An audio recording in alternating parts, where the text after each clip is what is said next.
A chilling call to 911. The 911 caller had called and said that they had stabbed the handyman inside the house. How an accused killer walked out of jail just 1 day after admitting to a brutal murder. Shoplifting from Target and about to take aim. He was thinking of how he was going to shoot both of our deputies to get out of that situation. A dangerous encounter for local deputies unfolds on body cam in the blink of an eye. A cautionary tale from a popular hiking trail. As she was about 30 minutes up the trail on her run, she started getting notifications from her bank. How a woman got ripped off while she was getting some exercise. Tonight in the Spotlight.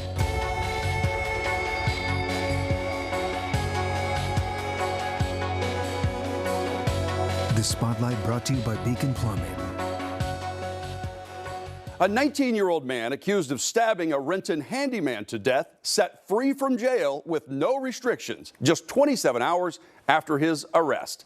Good evening and thank you for joining us on the Spotlight. I'm David Rose. It is hard to wrap your mind around an accused killer who police say admitted to stabbing a man, given a bail so low he's out of jail just a day after the murder. Detectives say surveillance video shows 19-year-old Keshawn Jimerson attacked 65-year-old Michael Gray from behind with a large wooden club. Gray turned to grapple with him after the attack and followed Jimerson back into the apartment. Police say Jimerson grabbed a butcher knife and stabbed Gray in the side and back. A witness saw Gray bleeding and yelled for Jimerson to call 911 before Gray died. During the 911 call, Jimerson claimed the attack was in self-defense, but police say this video tells a whole different story. In court, Judge Michelle Gelson set his bail at only $50,000. Prosecutors had asked for a $2 million bail. Jimerson posted that bail and is now back at home, free to come and go as he wishes. In fact, the Spotlight's Jennifer Dowling saw him looking out his window when she went to the scene this week. Michael Gray lived with his roommates in a single-story home across the street from the duplex where he was killed. They tell me he wasn't just handy with his tools. He was adept at building friendships. One man tells me Gray had a knack of fixing physical objects and used his skills to help and maintain a large network of friends. He was also friends with those who lived at the duplex where he died. Although his roommates didn't want to appear on camera, they told me they were shocked immensely when they learned of his death. One man said he was still working through it. He said that Gray never bothered anyone and didn't deserve what happened. Court documents state that dispatch reported that 19-year-old Keshawn Jimerson called 911 himself to say he stabbed someone and that he would be waiting outside with a knife. The 911 caller had called and said that they had stabbed the handyman inside the house. When officers arrived, they reported that they found Keshawn Jimerson in front and saw blood, but no knife. Court papers say Jimerson had blood on his jeans, his shoes, and on his feet. Court documents state once inside, officers discovered a male subject in the living room of the apartment who was suffering from knife wounds. Investigators say Gray had been stabbed in the back and on his side. Patrol responded to that call. They located the suspect outside, who was cooperative and detained. When law enforcement was asked if they objected to his release, they marked yes, stating Jimerson stabbed a 65-year-old man with a large knife during an argument. At his court appearance, prosecutors asked for $2 million bail. Despite finding probable cause for second-degree murder, Judge Michelle Gelson set bail at only $50,000. Jimerson posted bail and was released. For the Spotlight, I'm Jennifer Dowling. King County prosecutors have since charged Jimerson with murder in the second degree, and they have requested an updated bail amount of $2 million. In a statement, Renton Police Chief John Schulz said, "We are disappointed in the decision to grant such a low bail for a murder suspect. The suspect's violent actions warrant detention, and our community deserves to be protected from a suspect who commits these types of violent acts." Chief Schulz has contacted the judge to understand the reasoning behind the low bail. We'll keep you posted on what happens next right here on the Spotlight. Well, now, video out of Thurston County shows deputies and troopers chasing a 25-time convicted felon accused of driving a stolen car. This chase happened in late August, and prosecutors asked for a high bail. Instead, the judge set it at $25,000. Sheriff Sanders said at the time the suspect made a comment to a deputy on the night of his arrest that he'd be released the next day. Sheriff Sanders now says the suspect did, in fact, bail out more than 2 weeks ago by paying $2,500. The chase ended with the suspect rolling the stolen truck off an embankment. The sheriff says the suspect has been willing to risk killing or injuring anyone to get law enforcement to stop chasing him. Sheriff Sanders says he hopes this dangerous suspect has decided to change his ways after those 25 felony convictions and won't put anyone else in danger if he steals another car while out on pretrial release. We're getting a new look at an accused killer wanted for a triple murder in Skagit County. U.S. Marshals released this video and some photos that show Jason Burman buying dog food in Skagit County. He's accused of killing his wife, stepson, and stepson's girlfriend. Their bodies were found in a burned home in the town of Concrete back on August 9th. These pictures are from a week before the murders, but they give you a good look at how he appears. A $16,000 reward is being offered for any information that leads to Burman's arrest. If you spot him, call 911 or Crime Stoppers at 1-800-222-TIPS. A violent robbery at a Bellevue gas station. 2 suspects wearing all black storm in with guns drawn, targeting the clerk and customers. Now watch the top of your screen. You see 2 customers standing inside the store off 8th Street near Crossroads Park last Sunday night just before midnight. That's when the suspects walk through the door and point the gun at them. They hit one of the customers and then push them towards the back of the store. They jump over the counter and force the clerk to open the cash register. They rifle through it, taking whatever they want. Then they turn their focus back to the customers. Watch as they demand one of the customers open their wallet, and they take all of the cash that they have.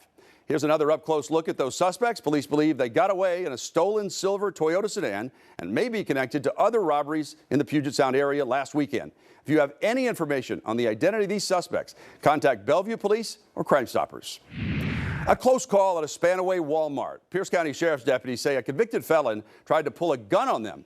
Body cam video captured the dangerous encounter with a man suspected of shoplifting. Deputies say the man was caught cutting tags off of clothes that he claimed were for his daughter. Walmart security only wanted him trespassing kicked out, but when deputies approached, they say he reached for a gun along with a high-capacity magazine. The Spotlight's Alejandro Guzman walks us through the body cam video. We got you on camera doing some, you're acting suspicious. Sheriff deputies approach a man loss prevention employees claim was shoplifting. When they asked him to accompany them, he questioned why. Sir, I'm just shopping for my daughter.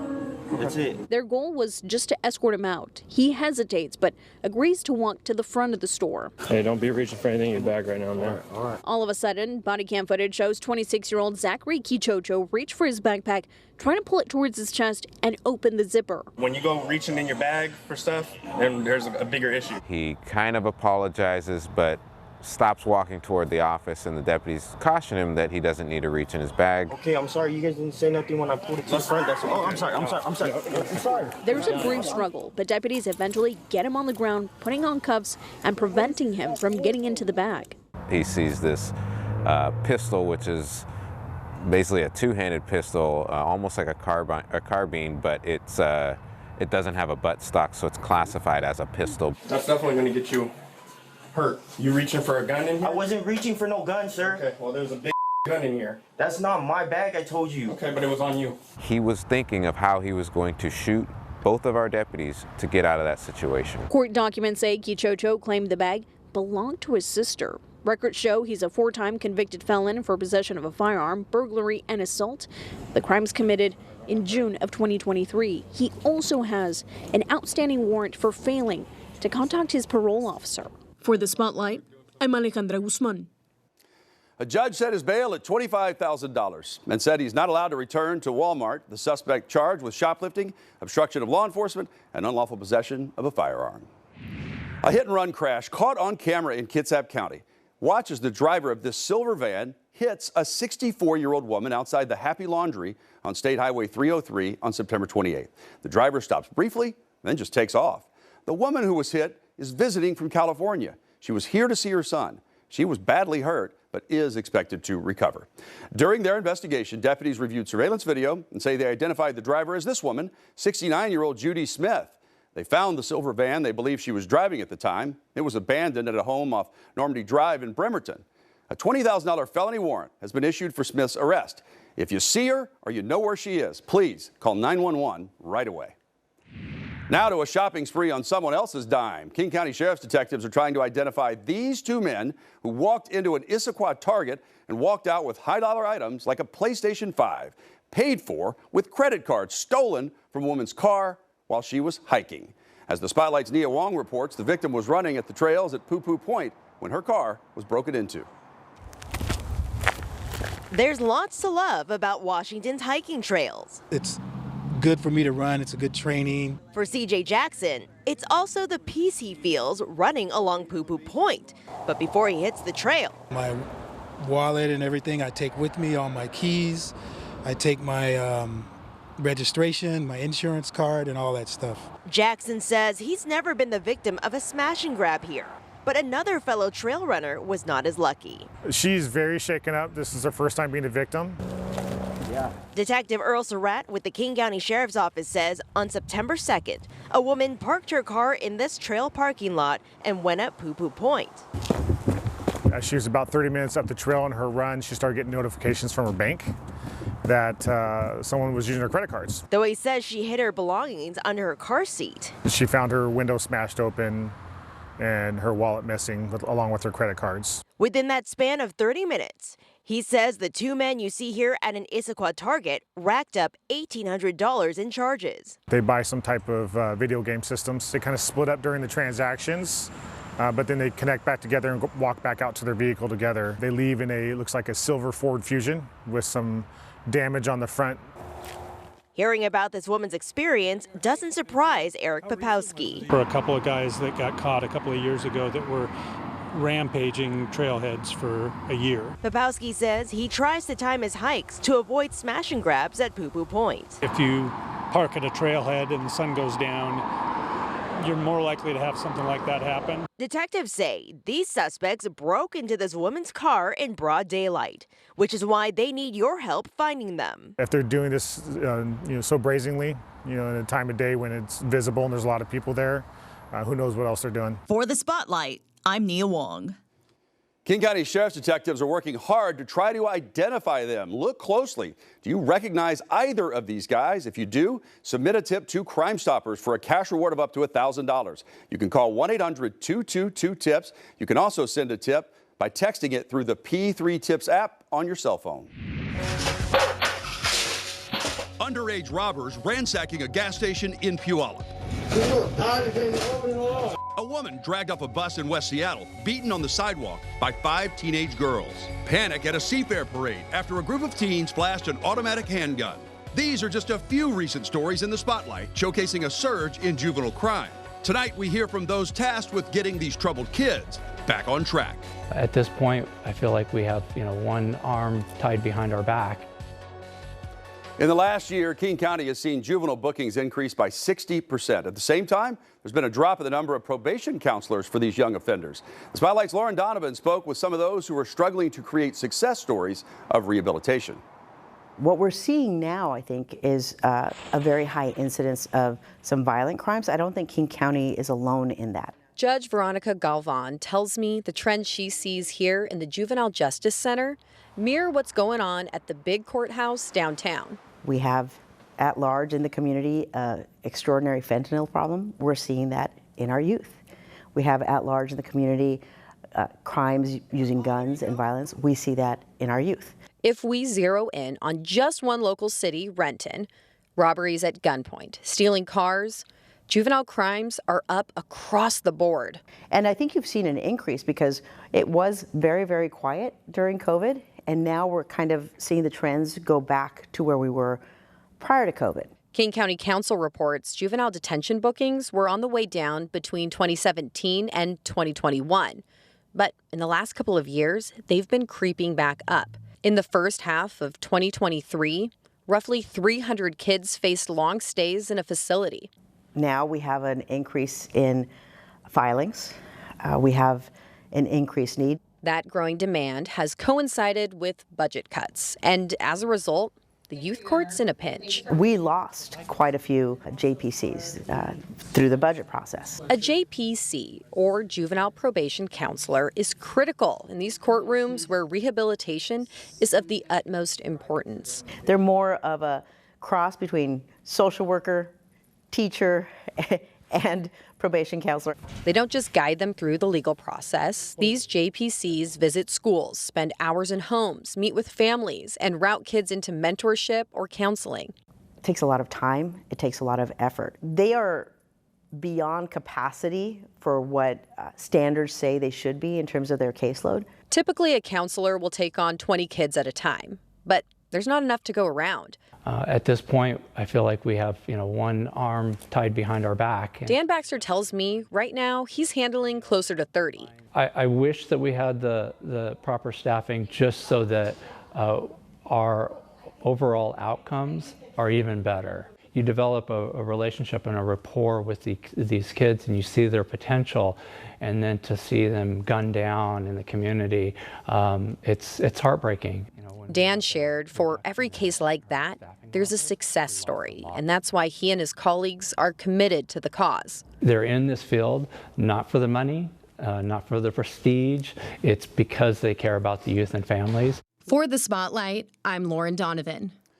Both the judge and the counselor you heard from want the King County Council to consider revising the budget to bankroll 4 more juvenile parole counselors. Dan Baxter tells us that would make things manageable, but providing at least 8 more counselors would get the county back to where it used to be. I would love to keep doing it. Yeah, me too. It's what I love. Yeah. A setback for twin brothers in Federal Way who started their own lawn care business. Someone busted into their trailer and stole their equipment worth more than $1,500. It's a hard lesson for these young entrepreneurs. Spotlight's Dave Detling tells us how they got their start and how they're starting back up. It was at night, I don't know, we were asleep. We woke up and we just looked out that window and we just saw our trailer open, so I just... Twin brothers Carter and Gavin Hansen describing the morning they found their lawn care trailer rifled through. The business they started from scratch decimated after thieves stole their tools. They used a hammer and they just broke smashed it. Yeah. We had a hedge trimmer that we just bought that was $700, a couple of gas cans, a weed whacker, and the blower. The Federal Way twins got their start 2 years ago after completing the challenge of mowing the lawns of 50 senior citizens. An organization gave them equipment to kickstart their own business. We have multiple services. We have fall cleanup, like leaves, pressure washing, and then lawn care in the summer and fall time. But with their equipment stolen, their business is now on pause. They had to make the tough call to their fall clients. We just told them that we couldn't do it for now because we got broken into. It's hard. The twins' dad, Brett, telling his sons the setback isn't permanent, but a learning lesson in how to bounce back. With the help of donations, loyal customers are helping the twins get back on their feet. Some of the people that they've done jobs for and so forth have kind of given advances and so forth, so they can kind of get the basic tools, especially the lawnmower and the weed whacker, so they can get back to mowing lawns. For these twins, mowing lawns and keeping communities clean is their passion. I would love to keep doing it. Yeah, me too. It's what I love. Yeah. For the Spotlight, I'm Dave Detling. A GoFundMe for the team set a goal of $2,500, and it raised well over $3,000. The Seattle Police Department's Mounted Patrol Unit is riding off into the sunset. Spending and staffing issues have prompted city leaders to phase out the historic horse patrol that dates back to the 1880s. It's the last remaining Mounted Patrol unit in the Pacific Northwest and will soon be saddling up for the last time. The Spotlight's Shira Matsuzawa has a closer look at the decision to decommission. In a news release, the Seattle Police Department said they are heartbroken to make this very difficult decision. They say the unit has a storied 150-year legacy and has been utilized in crowd control and patrolling city parks. However, over the past decade, because of a lack of resources, the unit has been downsized and is primarily used for community events, ceremonies, and memorial services. The Mounted Patrol Unit has 6 horses. These are them. Seattle police say maintaining the unit is complex and the animals require a great deal of ongoing care, which includes expensive facilities, trainers, and caretakers. This move comes after Mayor Bruce Harrell announced his city budget proposal, which includes a $62 million increase in calls to remove support for SPD's Mounted Patrol Unit, with expenditures listed at $230,000. As Fox 13 has previously reported, Seattle police has faced a number of challenges over the recent years. And the department acknowledged that, saying as SPD continues to recover from loss of hundreds of officers over the past 4 years, we have to carefully prioritize how to use existing scarce resources. The highest priority is maintaining the ability to respond quickly to emergency calls and effectively investigate dangerous criminal behavior so the community is protected. They go on to say they are working to find a compassionate and meaningful transition for each of the animals and hope some might be used in other ways, such as therapy horses. Former owners of the donated horses will also be given the chance to take back ownership. The mounted patrol officers will be reassigned to regular patrol. And this announcement comes after previous talks in 2010 to shut down the unit. For the Spotlight, I'm Shira Matsuzawa. The Mounted Patrol Unit consists of 3 to 5 officers, plus a supervisor and a lieutenant. The process of decommissioning the unit will take place over the next several months. Well, here's some good news about a good boy. Canine Hondo has a clean bill of health. The Mill Creek police dog recently had surgery for a tumor in his abdomen. The department now says a blood test showed good results, and Hondo will begin a program to prepare him for full return to duty. Hondo joined the department in 2020 and is credited with capturing 59 suspects and locating 60 items of evidence, including a number of firearms. Hondo had lots of community support on the road to recovery, with a GoFundMe hitting its goal of $18,000. Well, that does it for us tonight on The Spotlight. Until next time, I'm David Rose. Please stay safe.